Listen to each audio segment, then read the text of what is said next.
Well, welcome to this talk. I've heard so many people talk about their meditation sittings, about meditation practice, people on retreats, at workshops, classes, or just people who've contacted me online. And the question usually does come up at some time is, why meditate? It seems like for many people, the whole idea of meditation, it sounds like a good thing to do. It sounds like something which would improve your life, and it really can. But there's some way that the meditation really needs to be suited for you. And this is one reason why people who've been meditating for much of their lives have gone from one practice to another, have tried different things out, have, in a sense, found that any meditation practice they've picked up has actually led to a place of being rather stuck. Uh, Not everybody, but I think most people will find that the meditation practice that they pick up and do for a while can get boring, can feel like it's not really producing what it did at the beginning, that it's not enriching or exciting or engaging. And yet, some people will continue to do a meditation practice that seems to be not doing much for them because there's a promise in many of these meditation practices. A promise of enlightenment or a promise of some type of awakening or less stress, more peacefulness, greater harmony, that there's something that's being held out that keeps people practicing in a way that may not actually suit them. And this is really what most of my meditation teaching is about. It's not about trying to get people to do a particular meditation practice that I teach. It's actually for people to find what it is that works for them. And the basic direction that I go in is the opposite of most of the meditation practices that you find out in the marketplace these days. Many of the practices you encounter will ask you to hold your attention on an object like the breath or bodily sensations or a visualization, guided meditation. And I don't do any of that. So it may seem like what I may have to offer as a meditation teacher is something different than another technique or a method. And there are teachers who are very good at methods, and I think for some people, method does work. It gets you started. But after a while, it just seems like you're doing the same thing again and again. And why are you doing that? Why is something that's supposed to kind of help you, in a sense, get to know yourself or connect with your inner world or lead to a more spiritual or deeper psychological understanding of yourself? Why is that getting to be repetitive and redundant? And this is one of the reasons why I wrote my book, Unlearning Meditation, because I had met so many people who basically ran into an impasse in their meditation practice, and they needed a breath of fresh air. They needed actually to kind of get out of the rut that they created, or they felt that they had to be in, and reevaluate, look around, see what else could develop. And many times when people do that, when they feel like they're stuck in a practice, they think, well, I should just go learn something new. Um, I'll try this other type of meditation and see if that will work for me. Uh, what I suggest is that you actually don't try anything new at first. You just sit with what it is you've been doing, but you stop doing it. Now that may sound very strange, but it actually does work, because whatever practice you've learned, you've developed a habitual way of doing it. You've developed a way of coming back to your breath, or scanning your body, or paying attention to a particular phrase, or whatever practice you've learned. And what I suggest around this is to really kind of see, well, what are the habits from the practice you've been doing?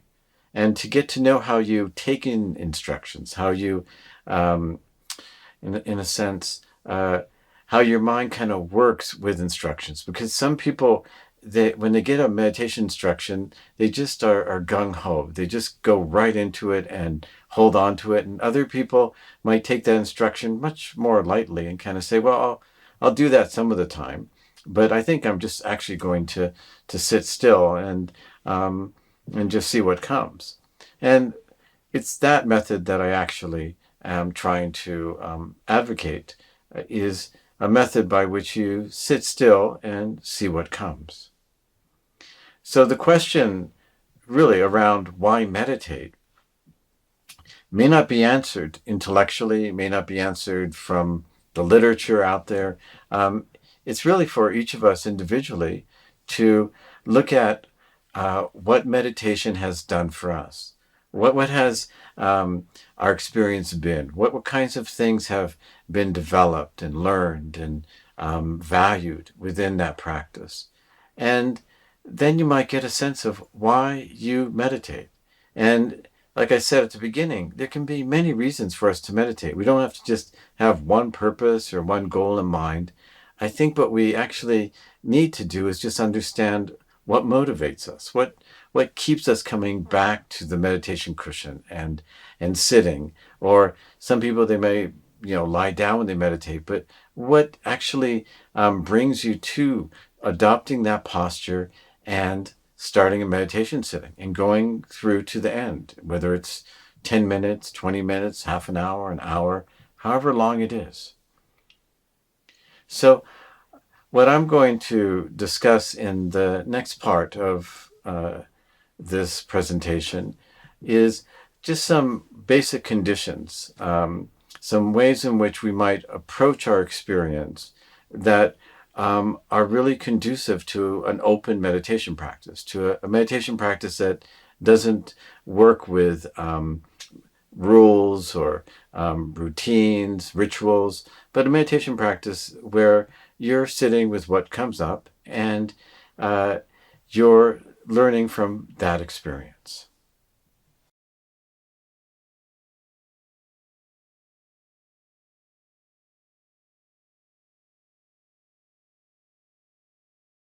We all know how to be gentle to other people, other beings. But when it comes to our own mind, we may find that even the kindest person can be harsh and strict. And this is probably because when we actually do something like meditation, we are trying to follow the rules or the instructions or do the practice in the best way we can. And we get this message that to do things well, we need to push ourselves. We need to have some pressure, some kind of force that's making us do something to the best of our ability. And that's not a bad thing. But when it comes to sitting in meditation, what tends to happen is that the orientation to one's experience can be a bit judgmental and harsh and rigid. And instead of trying to, just soften and be gentle all the time, what I really suggest is that you actually let yourself be pressured, harsh, driven, judgmental, and start to become gentler with that. And to me, that actually is more in line with how gentleness develops in regard to our inner world. It's a way to respond skillfully to whatever it is that we're experiencing that is tense or impatient, judgmental. And it's a way for us to allow that experience to be there without trying to, get rid of it, suppress it, move it aside, do something else. Instead, if you can be gentle with your impatience or your restlessness while you meditate, you might find that you're actually able to sit with it much longer. It doesn't have to change. Because what really creates the conflict around being restless or agitated or irritated is trying to get rid of it and uh, forcing it out, trying to create some kind of inner battle with your irritation rather than to just let it be there, to be kinder to yourself, that it's all right to sit and be bored and irritated and frustrated. That's what meditation is. It's sitting with whatever is coming up in your mind and trying to learn skillful ways of relating to it.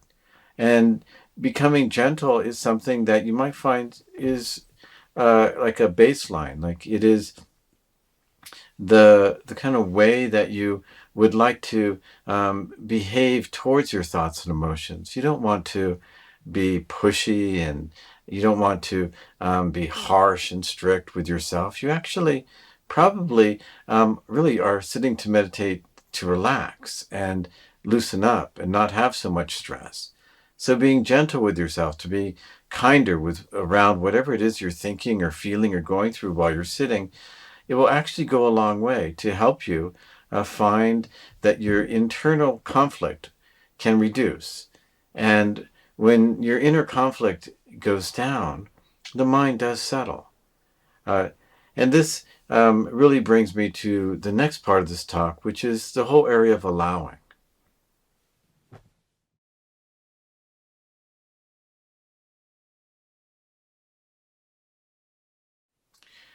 I remember once having a conversation with John Kabat-Zinn about this very question, what is allowing?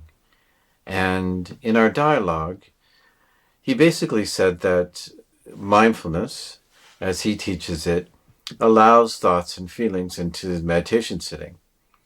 And he went on to explain that it allows it because while you are bringing your attention back to the breath, while you are being mindful, you are also having thoughts and feelings come up, and you're letting them be. You're not really doing much about them. You're just coming back to the breath.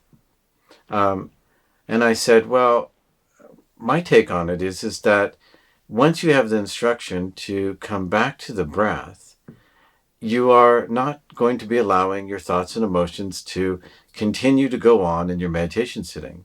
You're going to stop them. You're going to cut them off. And that's what often happens in a mindfulness meditation practice. Your attention will come back to the breath mid-thought, and that thought stops. You're with the breath, and then another thought comes, and you follow that, and you stop that midway through, and you come back to the breath. And you keep doing that through the whole sitting. And to me, that's not allowing thinking. That's actually continually reminding yourself to come back to the breath when you have a thought. So what I'm really talking about here is something that's more radical.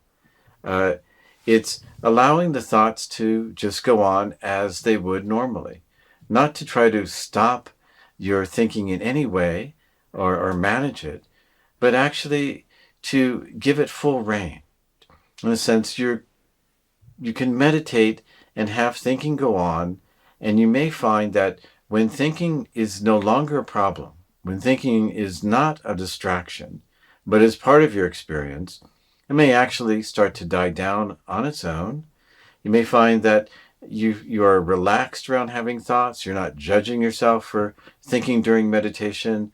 There's a whole area of freedom. And this is part of the breath of fresh air around an open meditation practice. You can actually think about things. You can plan your day. You can go into the future and imagine meeting people and what you're going to say and do. You can go back into the past and reminisce about a variety of different things that have happened. Just let your mind go where it will. And you may find that at first it seems like, well, I'm indulging my mind. I'm how could this be meditation? I'm actually having too much fun, or it's too delightful, or it's engaging. But I would say that the difference here is that you're allowing your mind to think, to go into these memories and future intentions with a sense of, first of all, accepting that experience, becoming, um, less conflicted about it, more able to see that it's okay, and that you're also going into it so that maybe you can learn something about how you think, about what you're putting into the future, the kinds of memories that you're drawn into, and what they get you to think about, the types of things that occupy your mind, and why they might do that, why you get so drawn into list making, or thinking about a particular person or situation. Uh, and you may find that as you're allowing the thoughts to go on, you're also aware of other parts of the experience, that emotions come with it, bodily sensations. Sometimes you may even see the breath occasionally come in. And you start to realize that, no, I'm not just focused on my thoughts. My attention can go to other parts of my experience. It may not, in a sense, be on one part of your experience exclusively. Like, you might not stay on your breath for several minutes, but you might find that um, sometimes thoughts will just fade away, and what's left is just the awareness of breathing, or sitting, or awareness of body sensations.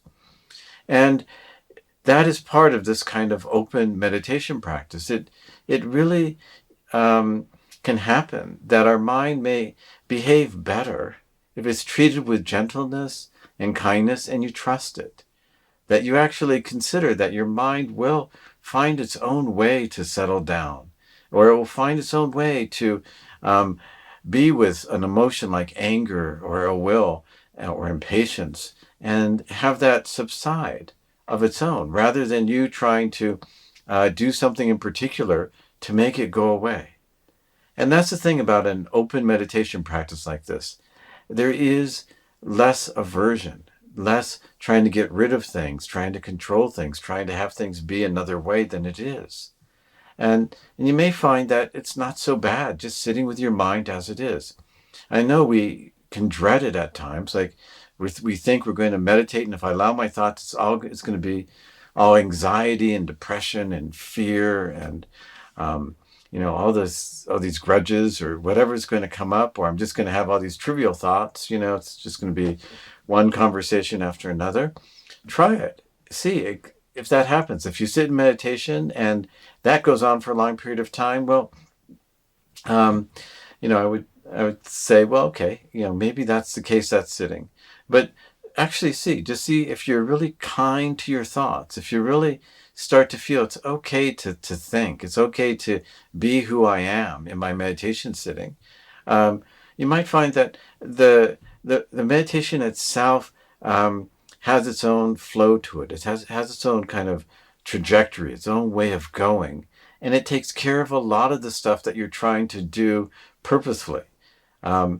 And that's one reason why in an open meditation practice, you don't need to have too many intentions. In mindfulness and some of these other practices, you have to keep reminding yourself to come back to the breath.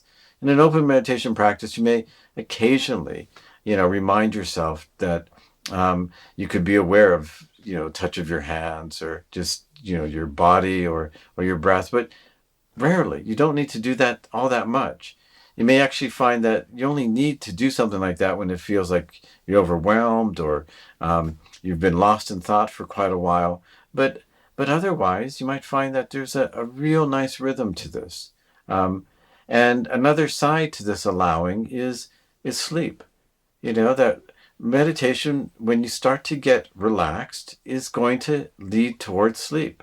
It just, that's where our mind goes, and to try to resist sleep, just for some idea that you should be sitting up straight, or that sleeping is failure in meditation, is really ridiculous. Just let yourself fall asleep, And many times, if you let yourself fall asleep in meditation, you might not actually fall asleep. You might just get close to the edges of sleep, and then you sort of gently wake up, or you feel a little bit more refreshed.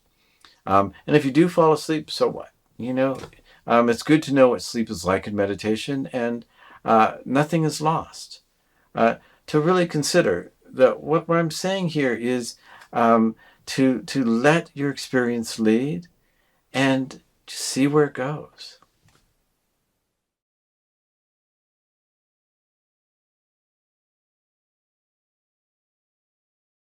So listening to your thoughts and emotions may actually take a while. It's not something that comes to us readily in the moment, because often when we have a thought or a feeling comes up, we tend to be inside of it. We tend to feel it or think it and perhaps want to express it. And what meditation can help us do is develop a particular kind of detachment, a capacity to be in the thoughts and emotions, but also to start to pick up more about what we're thinking, what we're feeling. So at first, what I would really recommend is that you let your thinking go on, that you don't try to pay close attention to it. You don't try to be on top of it and notice it, but instead just let yourself think. And at times in your meditation sitting, you might reflect back and go over, what you were thinking about some time ago, or at the end of the meditation sitting, take some time to reflect back and go over some of your thoughts that you had during the sitting. And then you might find that as you recollect those thoughts, you may notice some things about them that pertain to being able to listen to them. You may start to pick up a particular tone of voice in the thinking, that the thinking maybe was agitated, or the thinking had a certain kind of, maybe pride in it, or delight, excitement, that you can get a sense of a tone of voice, or if there was an angry tone, or tone that was more strict. And just start to notice that certain thoughts have particular tones to them, and those tones are the emotions that in our verbal thinking, just like in our interactions with other people, you start to find that you can get a sense by somebody's tone of voice what they're feeling, what's in that, what's behind that expression. And the same thing is going on in your thoughts. You'll find that you don't necessarily always need to try to locate emotions as bodily sensations or anything like that. You may find that you can get a read on what it is you're feeling by noticing the tone of voice in the thoughts. You might also notice, there's a particular rhythm in the thinking. That there's a certain choice of words that that you tend to, rely on when you have certain thoughts about people, certain phrases that keep popping up, and you start to become familiar with how you think, and we don't really do enough of that. We might try to figure out better ways of saying things, and try to find another approach, in a situation. But to really look at, well, how do I say things? How do I actually sound? What are some of the things that are going on in my thinking? And many times the dialogues that you're having in your head are dialogues that are with somebody else, and that you're trying to think something through, or convince somebody of something, or relate a story, or express some particular feeling or complaint or something like that. And so you may find that as you reflect back on some of your thoughts, you're getting at more things about how you are in relationship, how you are with others, and how other people affect you. And also sometimes with your thinking, you might find that some of the thinking that you do is just a way to try to figure something out or get a better understanding, or and so that may manifest also as a dialogue with somebody, because many times it's easier to think about something if you're thinking of who you're talking to, if you have somebody in front of you.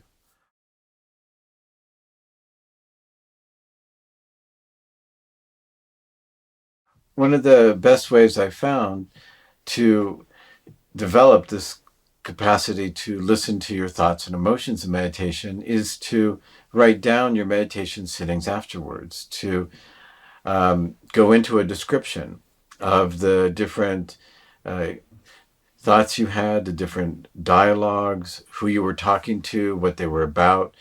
And, often people get the sense with meditation that it's not about content, that you should just write about the fact that you were thinking and that's enough.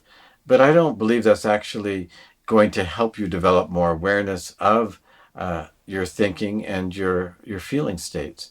Uh, Really, to go into a bit more detail, to say a bit more about who you're talking to, what you're talking about, what you were thinking about. You might find that as you journal it, sometimes your mind goes back into the meditation sitting and just picks up what you thought then. And then it may also have some ideas, some current thinking. And if that goes on, then I would just say in the journal, put the current thinking in brackets, um, and know that it was happening outside of the sitting. And one of the main reasons for that is that over time, you might start to see that your thinking does start to change in meditation, that there are different types of thinking. That sometimes your thinking might actually start to slow down, become fragmented, not make much sense. Other times it might become very focused and concentrated and able to look at a problem or issue quite clearly. And that it's good to know that your thinking has these different dimensions to it. And some of those would be indicative of different states of consciousness that are developing in your meditation practice. So, I would encourage you to try an open meditation practice, and to help you do that, I just wrote down some basic instructions that I give to people who come to my classes and workshops, and along with some suggestions for how to write about your meditation sittings. So I hope that this presentation has given you something to look forward to in your meditation practice. And I appreciate you listening to me and taking in what it is I have to say.